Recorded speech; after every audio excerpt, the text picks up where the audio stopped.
जय हिंद हमारा सावजोने। चलो आज का लेक्चर हमारा रहेगा एनोमर्स का लेक्चर रहेगा। सबसे पहले यदि आगे का लेक्चर नहीं देखा फिर वो देख लीजिएगा एक बार।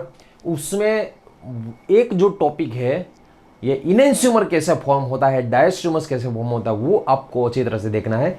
एक बार वो इनेंस्यूमर फॉर्मेशन, डायस्ट्रोमर्स फॉर्मेशन देख लीजिएगा क्योंकि उसकी यहां पे जरूरत रहेगी। चलो सबसे पहले यहां पे आज के लेक्चर में हेडिंग लगा दीजिएगा एनोमर्स। एपीमर्स के बाद हम पढ़ेंगे एनोमर्स। और आपको बता दूं ये सिर्फ और सिर्फ साइक्लिक स्ट्रक्चर ही होता है। एनोमर्स का सिर्फ और सिर्फ साइक्लिक स्ट्रक्चर ही पॉसिबल है, इसमें एसाइक्लिक स्ट्रक्चर नहीं होता है। ठीक है, चलो तो सबसे पहले एक काम कीजिएगा, इसमें डेफिनेशन लिख दीजिएगा। Anomers are the stereoisomers in which only one chiral configuration different, that is anomeric carbon और कार्बोनाइल कार्बन फिक्स ही होना चाहिए। एनोमेरिक कार्बन या तो कार्बोनाइल कार्बन का ही कॉन्फ़िगरेशन चेंज होना चाहिए, उसके अलावा कोई भी नहीं चलेगा। चलो दूसरी बात, कंडीशन लिख दीजिएगा। Anomers should be in cyclic form. Condition में लिखिएगा anomers should be in cyclic form, ये साइक्लिक फॉर्म में ही होना चाहिए। आई बात समझ में? चलो नेक्स्ट। अब सबसे पहले तो ये आपको पता होना चाहिए कि ये ग्लूकोज का स्ट्रक्चर क्या है, फ्रुक्टोज का स्ट्रक्चर क्या है, रिबोज जो है उसका स्ट्रक्चर क्या है। चलो सबसे पहले मैं सबके स्ट्रक्चर आपको बता दूं। ग्लूकोज के स्ट्रक्चर में ऊपर CHO होता है, यहां पे CH2OH होता है, OH OH H OH। ठीक है, H यहां पे OH यहां पे H। ये किसका स्ट्रक्चर हो गया? ये ग्लूकोज का स्ट्रक्चर हो गया। ठीक है, नेक्स्ट फ्रुक्टोज में आपको यहां पे C डबल बॉन्ड O, यहां पे रहेगा CH2OH, यहां पे CO देखिएगा, यहां पे CH2OH OH OH H, यहां पे H यहां पे H यहां पे OH। ये जो हो गया वो फ्रुक्टोज का स्ट्रक्चर हो गया, डी फ्रुक्टोज। ये प्रैक्टिकली लियो होता है, ये हो गया फ्रुक्टोज का स्ट्रक्चर। यदि रिबोज का स्ट्रक्चर लिखना है हमें, ऊपर CHO यहां पे CH2OH, रिबोज में सारे OH एक साइड ही होते हैं। रिबोज में सारे OH एक साइड ही होते हैं। ये जो स्ट्रक्चर है वो डी रिबोज का स्ट्रक्चर है। चलो रिबोज के बाद यदि डीऑक्सी रिबोज का हमें स्ट्रक्चर बनाना है, तब यहां पे सेकेंड नंबर जो है, सेकेंड नंबर पे दोनों H ही रहेंगे, वहां पे OH नहीं आएंगे। रिबोज और डीऑक्सी रिबोज में डिफरेंस सिर्फ इतना ही होगा। और इसका नोमेनक्लेचर जो किया जाता है, चलो ये नंबर 1 है, यहां पे ये 2 3 4, यहां पे ये 5, इसको कहा जाता है डी। 2 नंबर पे ऑक्सीजन नहीं है इसलिए डीऑक्सी रिबोज। ये जो है इसका स्ट्रक्चर हो गया रिबोज का। सबसे पहले चारों स्ट्रक्चर को लिख लीजिए क्योंकि एनोमर्स समझने के लिए सबसे पहले तो आपको स्ट्रक्चर पता होना चाहिए। यहां पे पहले तो ग्लूकोज में OH OH H OH ये याद रख लिया, बाद में यहां पे भी OH OH H, मतलब 4 कार्बन 1 2 3 4, वो तो 4 सेम ही रहते हैं। सिर्फ ग्लूकोज और फ्रुक्टोज में यहां पे एल्डिहाइड है, यहां पे कीटोन आ जाएगा। रिबोज में सारे OH जो है वो सेम साइड ही रहेंगे। इसका RS भी हमने कर लिया, याद कीजिएगा। एक काम कीजिएगा, RS इसका सबका मुझे कर दीजिएगा। पहले काम करो, वीडियो पोस्ट कीजिएगा, इसके सबके RS कर दीजिएगा, और मैं इसका जो आंसर दे देता हूं आपको, वीडियो पोस्ट करने के बाद ही देखना इसका आंसर। यहां पे बोलता जाता हूं, याद रख लीजिएगा। चलो ये S but R but S लिखता जाता हूं। चलो मैं यहां पे S but R but S but S but R। Exam में मेरे जैसा मत कीजिएगा। यहां पे इसका यदि RS करना है तब R but S but S but R। यहां पे इसका S but R S but R। ठीक है, यहां पे इसका होगा R but S but R। सबके RS नोमेनक्लेचर हो गए। आई बात समझ में?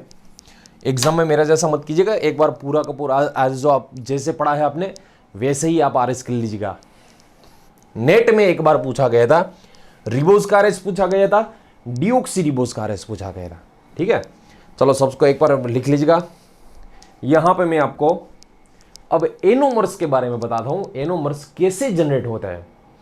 सबसे पहले चलो ग्लूकोज का स्ट्रक्चर, ग्लूकोज का स्ट्रक्चर में ऊपर CH होता है, यहां पे सब में चलो 4 कैरल सेंटर रहेगी इसमें, OH OH H OH, पूरे कॉन्सेंट्रेशन के साथ पढ़िएगा भैया। जितना ये इजी है उतना ही खतरनाक है। यदि आपने कॉन्सेंट्रेशन के साथ पढ़ा तब एक ही बार में समझ में आ जाएगा, यदि कॉन्सेंट्रेशन के साथ नहीं पढ़ा फिर थोड़ी दिक्कत होगी इसमें। और आज ही खत्म होने के बाद एक बार लिख लेना है आपको, ताकि आपको अच्छी तरह, इसको यदि स्ट्रक्चर बड़े है इसलिए लिखना ही होगा आपको, एक बार लिख लीजिएगा ताकि आपको पूरा बैठ जाए। यदि लिखा नहीं ना आपने फिर इसमें कुछ समझ में नहीं आएगा, कहाँ पे कौन जा रहा है वो समझ में नहीं आएगा। इसको एक बार हाथ के नीचे से पसार करना होगा, ठीक है। चलो इसमें सबसे पहले इसका नंबर 1 नंबर है, इसका 2 नंबर, 3 नंबर, 4 नंबर, 5 नंबर और इसका 6 नंबर है। ये जो कैरल सेंटर है ना, डी ग्लूकोज का ये जो हाईएस्ट कैरल सेंटर है उसको मैं इवन चेंज देता हूं, बाकी सब की वैलेंसी सेम ही। चलो यहां पे ये ग्लूकोज का जो एल्डिहाइड है, ग्लूकोज का एल्डिहाइड, उसको मैं कुछ इस तरीके से लिखता हूं, ठीक है। यहां पे OH OH वो वाला कंसेप्ट, लास्ट में इवन चेंज में चलो एक काम कीजिएगा, OH को यहां पे ले लीजिएगा, OH को यहां पे लिया, फिर CH2OH यहां पे आएगा, CH2OH यहां पे, वो फर्स्ट चेंज हुआ। उसके बाद CH2OH को यहां पे ले लीजिएगा और H को यहां पे रखने दीजिएगा। ये जो बनेगा वो इवन चेंज बनेगा, और इवन चेंज से याद कीजिएगा होमोमर ही मिलता है, इवन चेंज से होमोमर ही मिलता है। यहां पे OH, यहां पे H, यहां पे OH, वो सब एज इट इज, इसका कुछ नहीं करना है। ये सारे जो है वो एज इट इज ही रहेंगे, इसका आपको कुछ नहीं करना है, ठीक है। चलो अब यहां पे आपको दिखाई दे रहे हैं जितने कैरल सेंटर, उसमें से हाईएस्ट जो एक्टिव होता है ना, highest active highest chiral centre होता है जनरली। अब इसमें ये बॉन्ड तो ऑलवेज यहां पे ही आता है, क्योंकि ऑक्सीजन की इलेक्ट्रोनेगेटिविटी तो ज्यादा ही है। अब ऑक्सीजन की इलेक्ट्रोनेगेटिविटी ज्यादा है, इसलिए ऑक्सीजन उसकी तरफ खींचेगा, ऑक्सीजन उसकी तरफ खींचेगा, कार्बन पे आएगा पॉजिटिव चार्ज, कार्बन पे पॉजिटिव आता है। फिर यहां पे जो ये न्यूक्लियोफाइल है, देख लीजिएगा यहां पे ये न्यूक्लियोफाइल है, वो उस पे अटैक कर देगा। रिएक्शन मास में ही न्यूक्लियोफाइल है, उसमें ही इलेक्ट्रोफाइल है। ये बॉन्ड यहां पे आएगा, ये बॉन्ड जो है यहां पे आएगा, इस पे पॉजिटिव आएगा, जैसा पॉजिटिव आएगा वो इस पे अटैक करेगा। दूसरी बात, इसके आगे के ही लेक्चर में मैंने आपको इनेंशियोमर डायस्ट्रीमर्स का फॉर्मेशन आपको बताया था। अब ये sp2 कार्बन है, ये वाला जो कार्बन है वो कौन सा है, sp2 है। sp2 तो प्लेनर वैलेंसी होता है।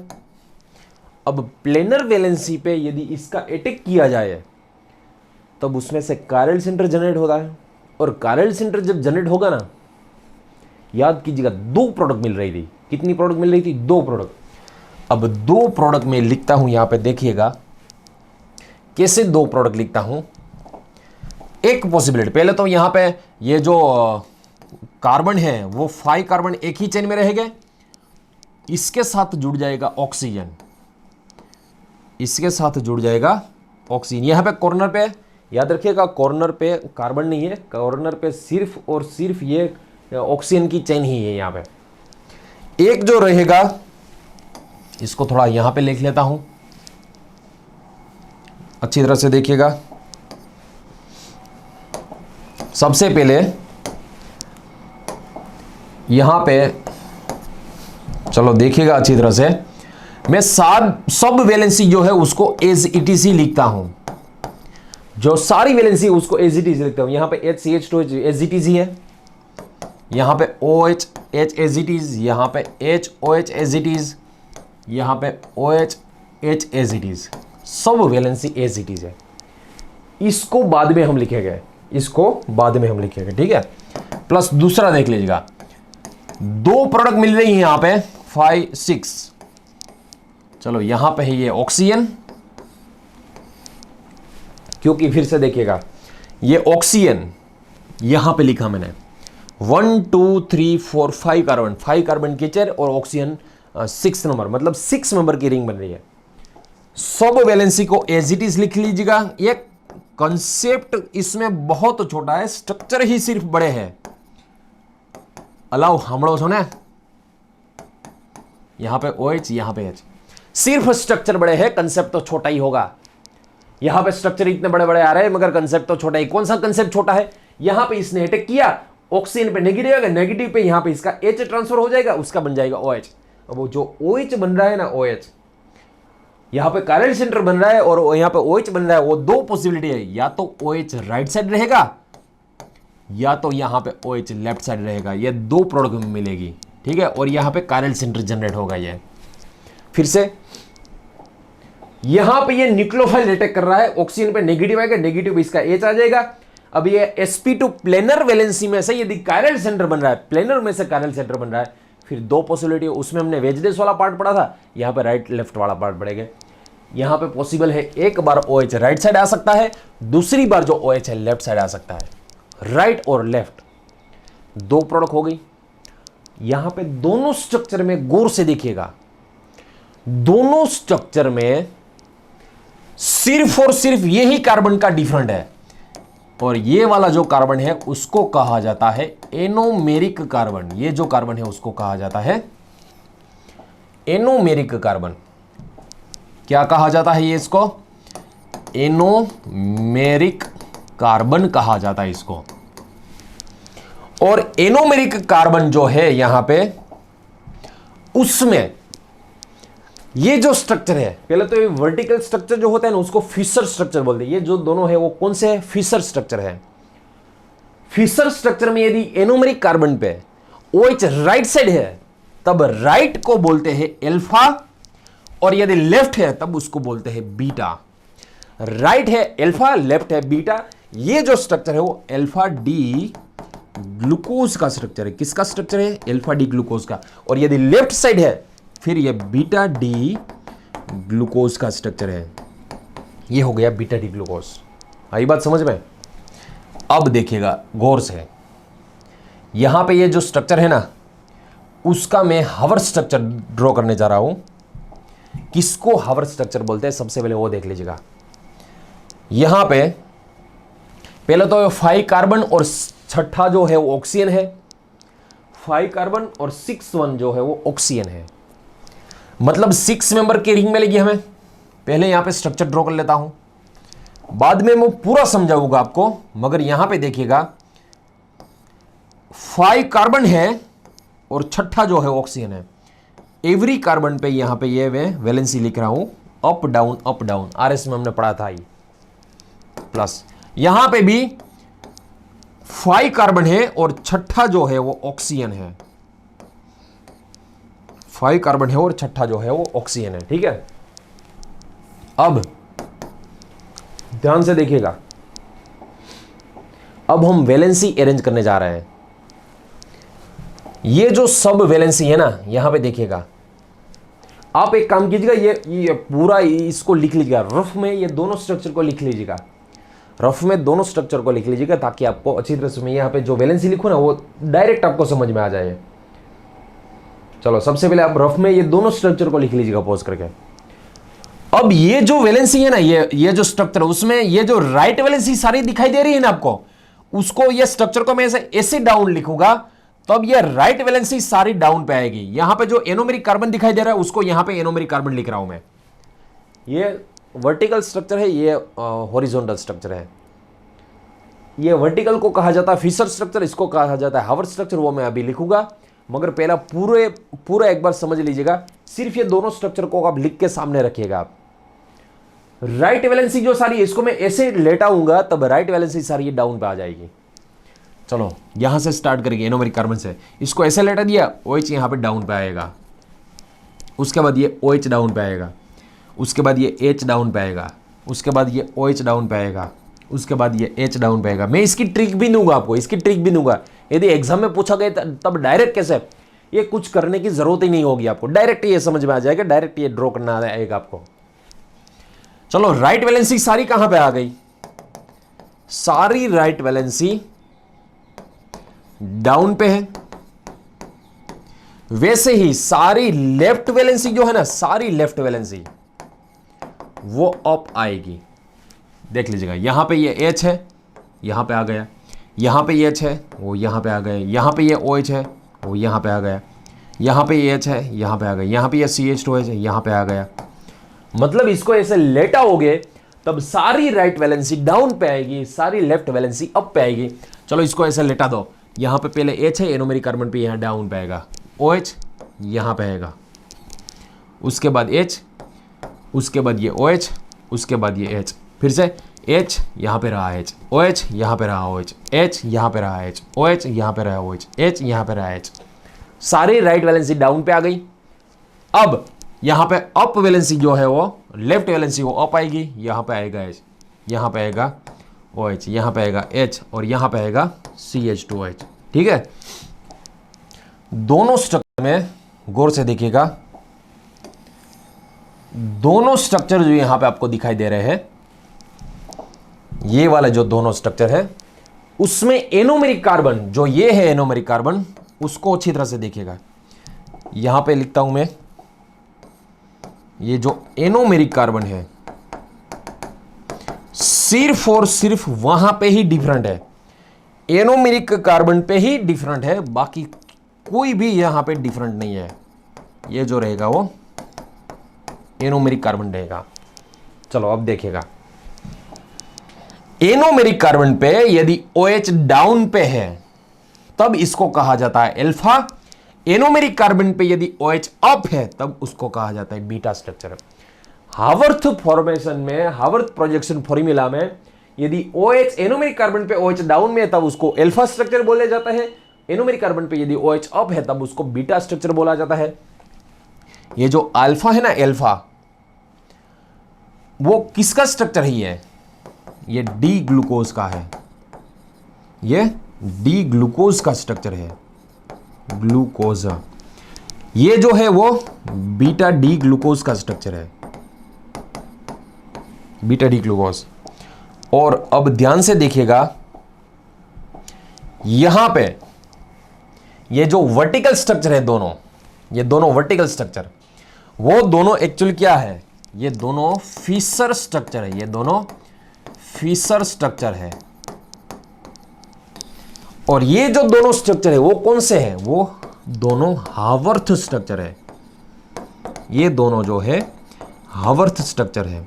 यदि पॉसिबल है ये दोनों को थोड़ा आप दूर लिखिएगा, इसके बीच में ये फिशर स्ट्रक्चर लिखिएगा, ये हावर्थ है, ये दोनों के नीचे, दोनों के बीच में ये हावर्थ स्ट्रक्चर लगेगा, बीच में मगर थोड़ा सा नीचे, यहां पे भी ये बीच में मगर यहां पे थोड़ा सा नीचे, यहां पे लिखना है आपको फिशर स्ट्रक्चर। आप तो आपकी नोट्स में तो लिखो, यहां पे तो क्या है भैया, यहां पे जो कंजेस्टेड न हो जाए इसलिए मैं बाहर लिख रहा हूं। आपकी तो नोट्स है 2 पेज में लिखिएगा, 2 सामने पेज है उसमें ही पूरा लिखिएगा ये स्ट्रक्चर्स। चलो अब दूसरी बात, मैं पूरा समझाऊंगा आपको, पहले ये समझ लेना। मान लो आपको कोई ऐसा स्ट्रक्चर दिया गया, सबसे पहले तो आपको ये स्ट्रक्चर के बारे में पता होना चाहिए। इसको क्या बोला जाता है? इसको फ्यूरान स्ट्रक्चर बोला जाता है। क्या बोला जाता है? फ्यूरान।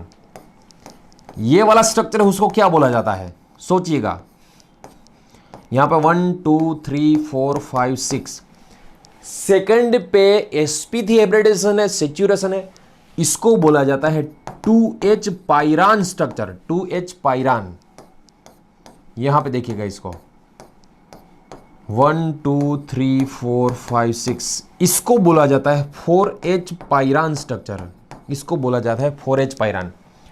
अब ग्लूकोज जो है ना, ग्लूकोज, उसको गौर से देखिएगा,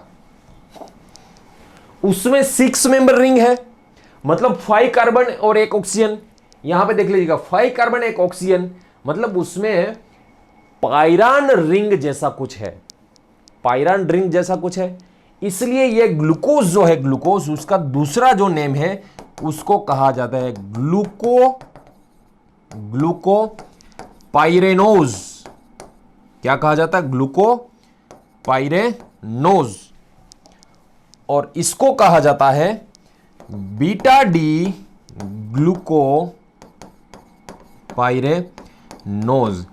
यदि ये पाइरेनोज की जगह पे यहां पे 6 मेंबर की जगह पे 5 मेंबर होती, मतलब 4 कार्बन और 1 ऑक्सीजन होता, तो इसको ग्लूको पाइरेनोज नहीं बोलते, इसको ग्लूको फ्यूरेनोज बोलते, यदि 5 मेंबर होती तो। क्लेडन केमिस्ट्री एक बार पढ़िएगा, यदि ये ग्लूकोज, यही ग्लूकोज जो उसमें यदि एसिड डाल देता ना, एसिड, ये तो नॉर्मल कंडीशन में होता है, आपको पता ही होगा। ये कार्बोहाइड्रेट में भी हम पढ़ेंगे आगे। मगर यदि एसिड डाल देते हैं ना उसमें, तब उसमें से ये 6 मेंबर की बजाय 5 मेंबर बनती है। एक बार क्लैडिन केमिस्ट्री पढ़ लीजिएगा, एक्स्ट्रा आपके लिए रीडिंग जो है वो मैंने बता दिया आपको क्या करना है आपको। चलो अब ये पूरा मैं एक बार आपको फिर से समझा देता हूं। अब पूरा कंसंट्रेशन के साथ देखिएगा, मैं पूरा कंसेप्ट यहां पे पढ़ा रहा हूं, देखिएगा अच्छी तरह से। हमने स्टार्ट किया था यहां पे ग्लूकोज से, ठीक है। यहां पे जो हमने एनोमर्स जो स्टार्ट किया है ये सिर्फ और सिर्फ ग्लूकोज के लिए ही है, एनोमर्स फॉर ग्लूकोज। ग्लूकोज में सबसे पहले यहां पे OH OH H OH आता है, OH OH H OH। Hello, एक बार ऊंडी श्वास ले लीजिएगा, ऊंडी मतलब गहरी श्वास ले लीजिएगा। यहां पे हमारे काठियावाड़ में इसको गहरी को ऊंडी बोलते हैं, वो समझने की जरूरत नहीं है, समझना ये ग्लूकोज। चलो देखिएगा यहां पे ये जो ग्लूकोज है, अब ये मत पूछना मुझे मैसेज में कि ये काठियावाड़ कौन सा स्टेट है।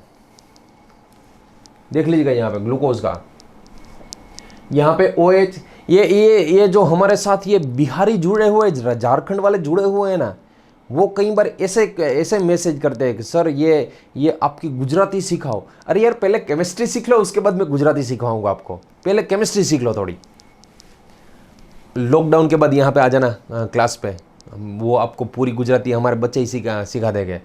आप गुजराती सीख जाओगे, बिहारी आपकी भूल जाओगे, झारखंड में जो बोलते हैं वो लैंग्वेज वो भूल जाओगे, आप धोनी की लैंग्वेज भूल जाओगे, यहाँ पे जडेजा की लैंग्वेज आपको याद रह जाएगी। यहाँ पे देख लीजिएगा OH, जडेजा नहीं, मोदी साहब की याद रह जाएगी आपको। चलो यहाँ पे है OH, यहाँ पे OH। अब पूरा कंसंट्रेशन का कोई भी विचार मन में नहीं आना चाहिए, इसके अलावा सिर्फ और सिर्फ आपको एनोमर ही पढ़ना है, एनोमर का ही विचार आपको मन में आना चाहिए। सबसे पहले पूरा क्वेश्चन देखिएगा, OH OH H OH, glucose की बातें आई है, OH OH H OH।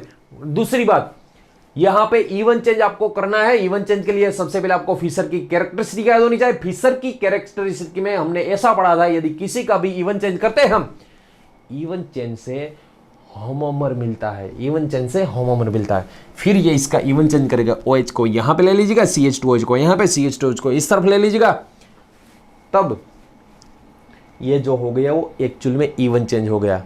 अब रिएक्शन मास में ही इलेक्ट्रोफाइल है, रिएक्शन मास में ही न्यूक्लियोफाइल है। अब ये न्यूक्लियोफाइल जो इस पे अटैक करेगा, और यहां पे ये जो कार्बन है, कार्बोनिल कार्बन हुआ, sp2 हाइब्रिडेशन, sp2 मतलब प्लेनर है। अब ये प्लेनर है, इसलिए उसका जो अटैक होगा और उसके बाद जो प्रोडक्ट मिलेगी हमें, फिर प्रोडक्ट में ये जो ऑक्सीजन पे नेगेटिव है उस पे इसका H ट्रांसफर हो जाएगा। फिर पॉसिबल है OH एक बार राइट साइड भी हो सकता है, एक बार लेफ्ट साइड आ जाएगा, राइट लेफ्ट, ठीक है। यदि ये एनोमेरिक कार्बन पे OH राइट साइड है तब उसको अल्फा स्ट्रक्चर बोला जाता है। यदि एनोमेरिक कार्बन पे OH लेफ्ट साइड है तब उसको बीटा स्ट्रक्चर बोला जाता है। Right side OH alpha structure, left side OH beta structure. बाकी की सारी जो कैरल सेंटर की जो कॉन्फ़िगरेशन हो वो सब एज इट इज रहेगा। वर्टिकल स्ट्रक्चर को फिशर स्ट्रक्चर कहा जाता है, ऐसे हॉरिजॉन्टल मतलब ये मोनोसाइक्लिक को हावर्ट स्ट्रक्चर कहा जाता है। फिशर में फिर से एनोमेरिक कार्बन पे OH राइट साइड है, फिर वो alpha D glucose, OH left side है, फिर बीटा डी ग्लूकोज।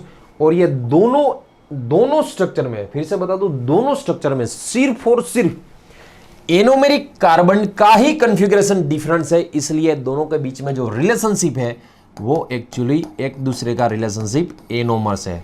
ये दोनों के बीच में जो रिलेशनशिप है सिर्फ और सिर्फ एनोमेरिक कार्बन पे ही डिफरेंस है, इसलिए ये दोनों एक दूसरे के एनोमर्स है। क्या है? एक दूसरे के एनोमर्स है। और याद कीजिएगा, कोई भी एक कैरल सेंटर कॉन्फ़िगरेशन सेम है, दूसरा यदि डिफरेंट है, फिर ये दोनों के बीच में रिलेशनशिप जो रहेगा वो कौन सा रहेगा? ये दोनों एक दूसरे के डायस्टेरियोमर्स रहेंगे। क्या रहेंगे? ये दोनों एक दूसरे के डायस्टेरियोमर्स। इसको यदि ऐसे लेटा दिया, फिर राइट वैलेंसी सब डाउन पे आएगी, left valency up, right valency down, left valency up. आई बात समझ में?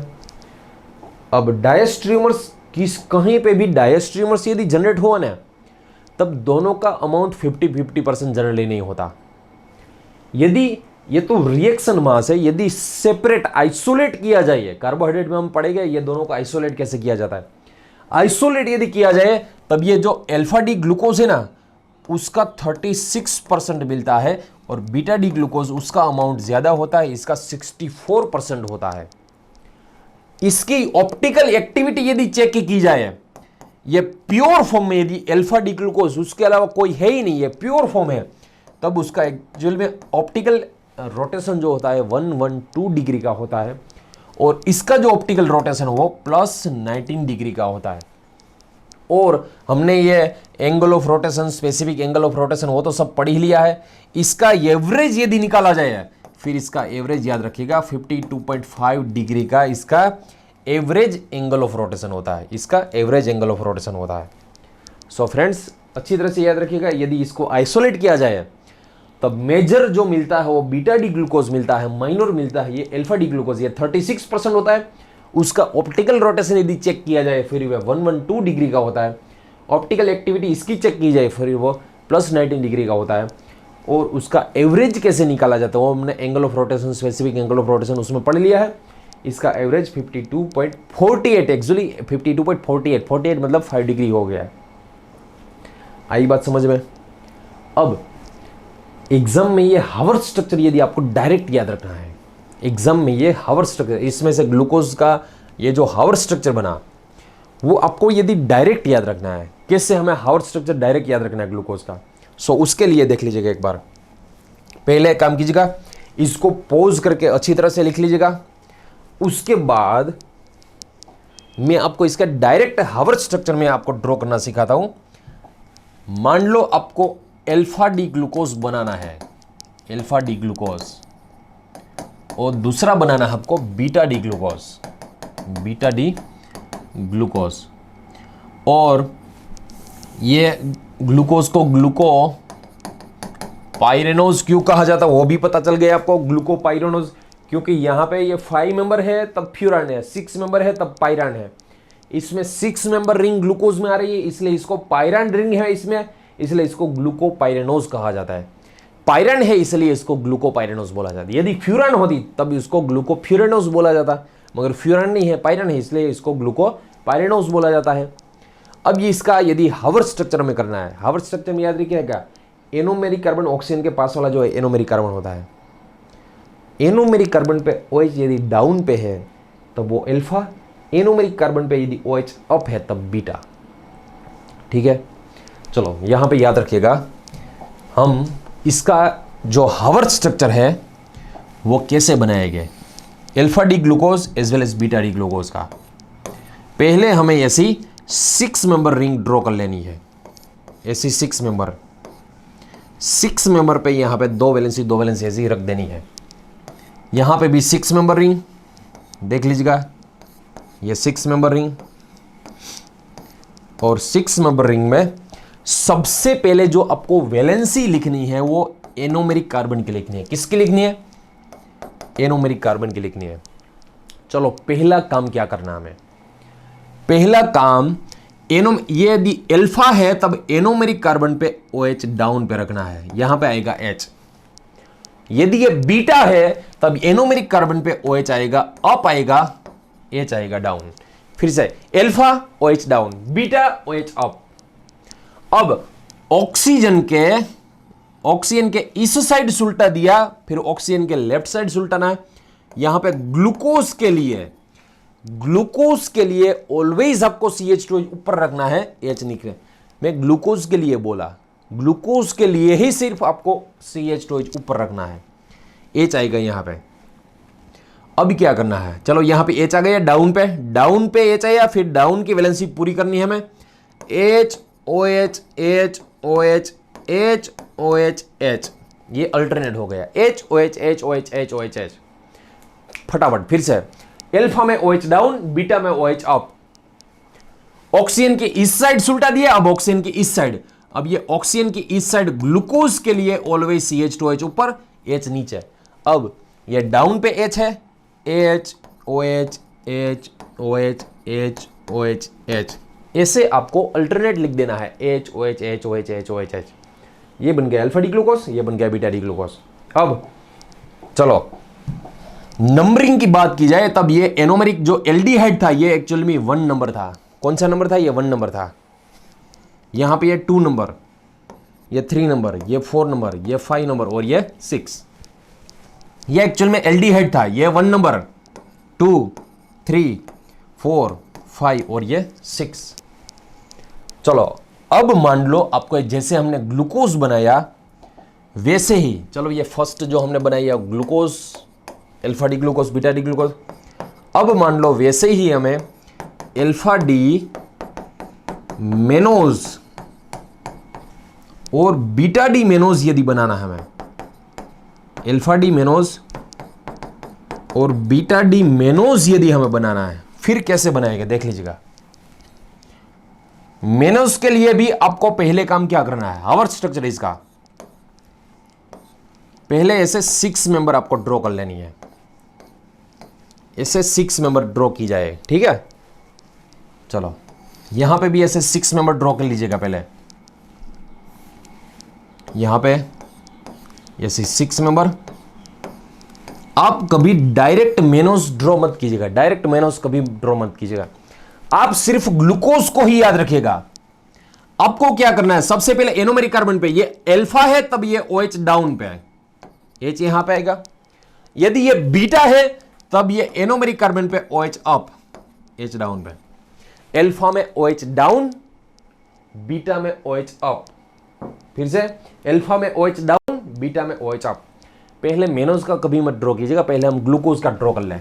ऑक्सीजन की इस साइड सुलटा या ऑक्सीजन की इस साइड, यहां पे CH2OH, यहां पे H। चलो H OH H OH H OH H, ये क्या हो गया, एक्चुअली ग्लूकोज हो गई, ये अल्फा डी ग्लूकोज। चलो इसमें भी ऑक्सीजन की इस साइड सुलटा या ऑक्सीजन की इस साइड, यहां पे CH2OH H OH H OH H OH H। चलो ये हमने सुलटा दिया है सब। अब नंबरिंग, ये फर्स्ट नंबर है और ये जो नंबरिंग है वो सेकंड नंबर का है, ये जो है वो सेकंड नंबर का है, ये फर्स्ट है, ये जो है वो सेकंड नंबर का है। आपको अच्छी तरह से पता है मेनोज जो है ना भैया, मेनोज वो एक्चुअली C2 एपीमर है ग्लूकोज का। C2 एपीमर मतलब C2 कार्बन पे ही वैलेंसी चेंज होगी। कहां पे वैलेंसी चेंज होगी, सिर्फ C2 पे वैलेंसी चेंज होगी। सो यहां पे C2 की वैलेंसी चेंज कर दीजिएगा, यहां पे OH डाउन पे है, H जो है अप है, H को डाउन पे ले लीजिएगा और OH को अप ले लीजिएगा। ये हो गया मेनोज का स्ट्रक्चर हो गया। OH डाउन पे है और H अप है, उसको नीचे ले लीजिएगा, इसको ऊपर ले लीजिएगा, ये हो गया मेनोज का स्ट्रक्चर। ये अल्फा डी मेनोज हो गया, ये बीटा डी मेनोज हो गया। आई बात समझ में। चलो अब मान लो मुझे मेनोज के बाद एलोज का स्ट्रक्चर ड्रॉ करना है। चलो अल्फा डी एलोज और बीटा डी एलोज का स्ट्रक्चर ड्रॉ करना है। चलो एक काम कीजिए, सबसे पहले आप पॉज करके खुद ड्रॉ कीजिएगा, उसके बाद ही चेक कीजिएगा कि मैं भैया जो ड्रॉ कर रहा हूं वो सही है या नहीं। अरे सुनाई दिया कुछ, पहले आप ड्रॉ कर लीजिएगा एलोज का, उसके बाद ही चेक करना आपको कि आपने ड्रॉ किया वो सही है या नहीं। आया कुछ समझ में। चलो पहले खुद आप ड्रॉ कीजिएगा, उसके बाद ही देखिएगा। यहां पे 6 मेंबर रिंग है। आपको ऑलवेज पहले क्या ड्रॉ करना है, पहले ऑलवेज आपको ग्लूकोज को ही ड्रॉ करना है। चलो अल्फा है इसलिए OH डाउन पे, H यहां पे, बीटा है इसलिए OH अप, H डाउन पे। एनोमेरिक कार्बन पहले तो आपको लिख लेना है, अल्फा में डाउन, वहां पे अप। ऑक्सीजन के इस साइड सुलटा दिया, अब ऑक्सीजन की इस साइड, यहां पे CH2OH, यहां पे H। चलो alternate H OH H OH H OH H। यहां पे ऑक्सीजन की पहले इस साइड, अब ऑक्सीजन की इस साइड, यहां पे CH2OH H OH H OH H OH H। ये हो गए, दोनों एलोज के नहीं है, दोनों ग्लूकोज के है अभी। अब मान लो हमें, चलो ये तो आपको पता ही होगा, ये 3rd नंबर का सेंटर है, अब ये 3rd नंबर का है। एलोज में, एलोज क्या है, ग्लूकोज का C3 एपीमर है, एलोज जो ग्लूकोज का C3। आपको तो सिर्फ यही करना है, यहां पे जो ये OH है उसको निकाल देना है, ये OH को निकाल दीजिएगा, ये H को उठा के यहां पे लिख देना है, OH को नीचे लिख देना है। इसमें भी जो ऊपर OH है उसको नीचे ले लेना है और नीचे जो H है उसको, अब ये जो स्ट्रक्चर बन गया वो एलोज का स्ट्रक्चर बन गया, ये जो स्ट्रक्चर है वो एलोज का बन गया। ठीक है, चलो एलोज के बाद हमें मान लो गैलेक्टोज का बनाना है। चलो एलोज के बाद हमें गैलेक्टोज का बनाना है। चलो पहले एक काम कीजिएगा, लिखिएगा यहां पे alpha D galactose, alpha D galactose और beta D galactose, beta D galactose. चलो दोनों के स्ट्रक्चर हमें बनाना है। पहले क्या करना है, डायरेक्ट कभी गैलेक्टोज का मत बनाएगा, पहले तो हमें ग्लूकोज का ही स्ट्रक्चर बनाना है, पहले तो हम ग्लूकोज का ही बनाएंगे। चलो यहां पे सबसे पहले ग्लूकोज का ही स्ट्रक्चर बनाएंगे हम। चलो ठीक है, यहां पे ग्लूकोज में अल्फा है तब OH down H up, beta है तब OH अप H डाउन। यहां पे ऑक्सीजन की इस साइड एनोमेरिक कार्बन है, इस साइड हमें लिखना है यहां पे CH2OH, यहां पे H। चलो AH OH H OH H OH H। Oxygen की इस साइड एनोमेरिक, इस side CH2OH H OH H OH H OH H। अभी तो ये गैलेक्टोज के स्ट्रक्चर बने, किसके बने हैं, गैलेक्टोज के, कि ग्लूकोज के, किसके बने हैं, ये जो बने हैं गैलेक्टोज के नहीं है, ये तो भैया ग्लूकोज के है। अब इसमें से गैलेक्टोज यदि हमें बनाना है तब आपको बताइएगा 4 नंबर का जो कार्बन है, 4 नंबर का, उसका कॉन्फ़िगरेशन में यहां पे H ले लीजिएगा ताकि यहां पे OH आ जाए। 4 नंबर का जो कार्बन है यहां पे H ले लीजिएगा ताकि यहां पे OH आ जाए। ये जो दोनों स्ट्रक्चर अब जो बने हैं वो एक्चुअल में गैलेक्टोज के बने हैं। किसके बन गए, गैलेक्टोज के बन गए। चलो लास्ट गैलेक्टोज के बाद हमें जो लिखना है वो अल्फा डी आइडोज, अल्फा डी, अरे अल्फा डी थोड़ी ना होता है, ये आइडोज L होता है। ये एक ही ऐसा स्ट्रक्चर है वो जो D नहीं है, वो कौन सा है, L स्ट्रक्चर है, और बीटा L आइडोज। ठीक है, दोनों के स्ट्रक्चर हमें ड्रॉ करना है। सबसे पहले देख लीजिएगा यहां पे 6 मेंबर रिंग ऐसी ड्रॉ कर लीजिएगा। 6 मेंबर में आपको पहले ऑलवेज ग्लूकोज का ही स्ट्रक्चर ड्रॉ करना है, आपको ऑलवेज ग्लूकोज का है।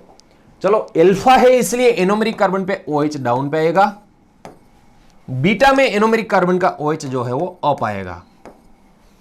आई बात समझ में।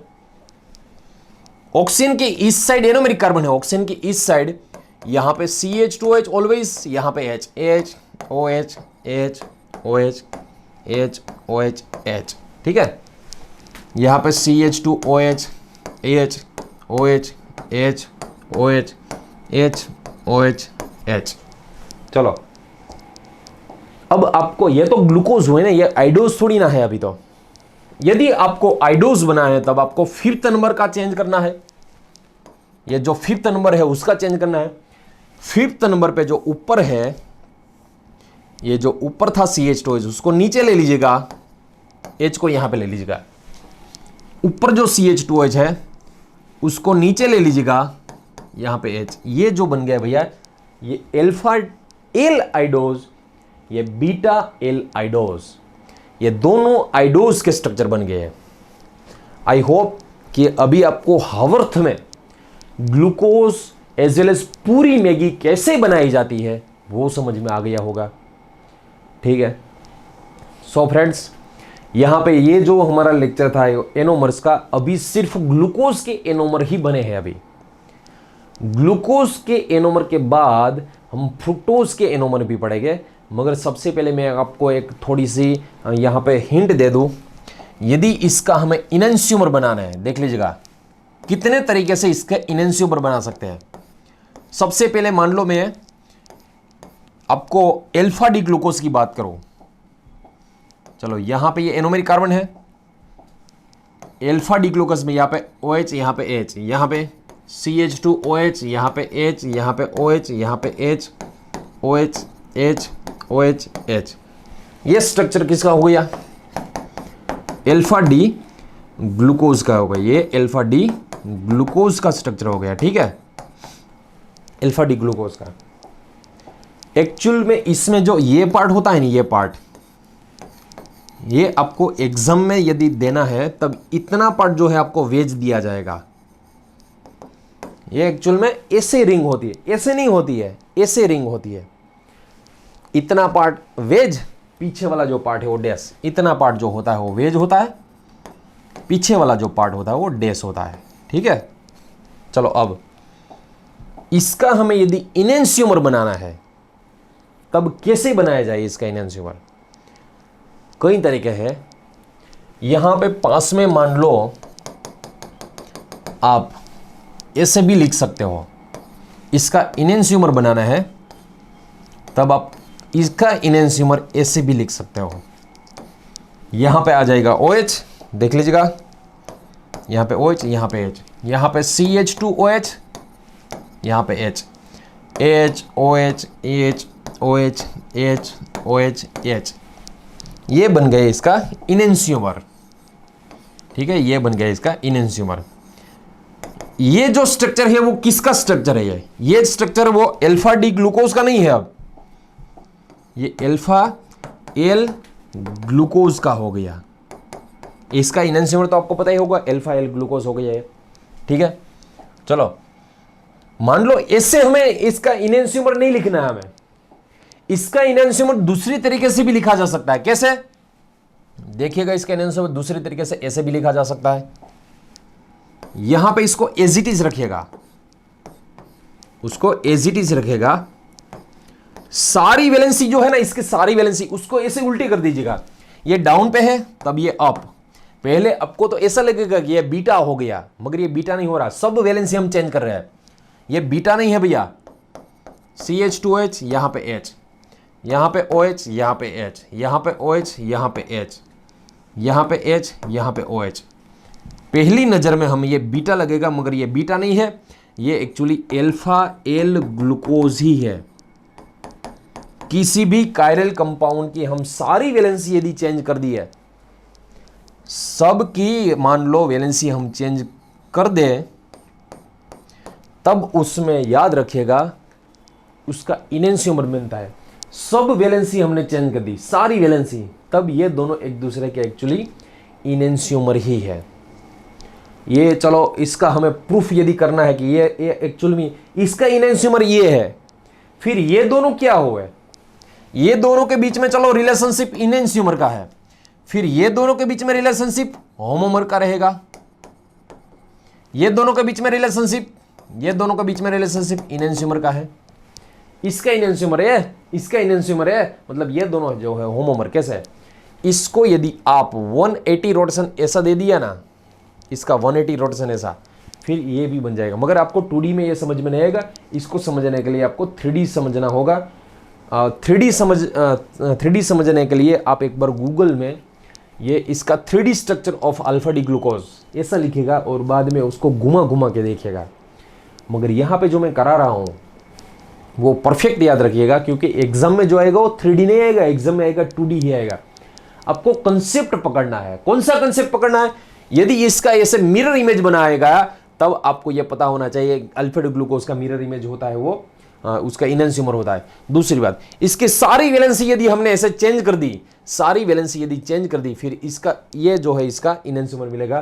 पहली नजर में तो हमें ऐसा लगेगा कि ये बीटा है, मगर ये बीटा नहीं है। यहां पे एक बार एक काम कीजिए, लिख दीजिएगा कि ये गलत मैंने नहीं लिखा है। सारी वैलेंसी चेंज करेंगे फिर एल्फा का बीटा नहीं होता, इसका इनेंशियोमर होता है। पहली नजर में ये हमें एल्फा बीटा लगेगा, मगर बीटा नहीं एल्फा है। चलो नीचे से देखिएगा, नीचे से देखोगे तब ये OH आपसे दूर जाएगा। ये एक्चुअल में एल्फा स्ट्रक्चर ही है। आई बात समझ में? इसको समझने के लिए थोड़ा भैया IQ भी चाहिए आपके पास, थोड़ा ग्रास्पिंग पावर भी चाहिए। सब एक बार इसको लिख लीजिएगा, उतार लीजिएगा। यहां तक ये हमारा ग्लूकोज का लेक्चर रखते हैं, मगर इसके बाद हम फ्रुक्टोज का भी जो लेक्चर हम पढ़ेंगे। सो जैसे ही यहाँ पे ग्लूकोज में किया था वैसे ही हम फ्रुक्टोज में पढ़ेंगे। सो उसको देखना मत भूलिएगा, जैसे ग्लूकोज पढ़ा था वैसा ही हम फ्रुक्टोज पढ़ने वाला है। Thank you so much. Next lecture में मिलते हैं फ्रुक्टोज के एनोमर्स के लेक्चर में। आओ जो, जय श्री कृष्ण, जय सोमनारायण।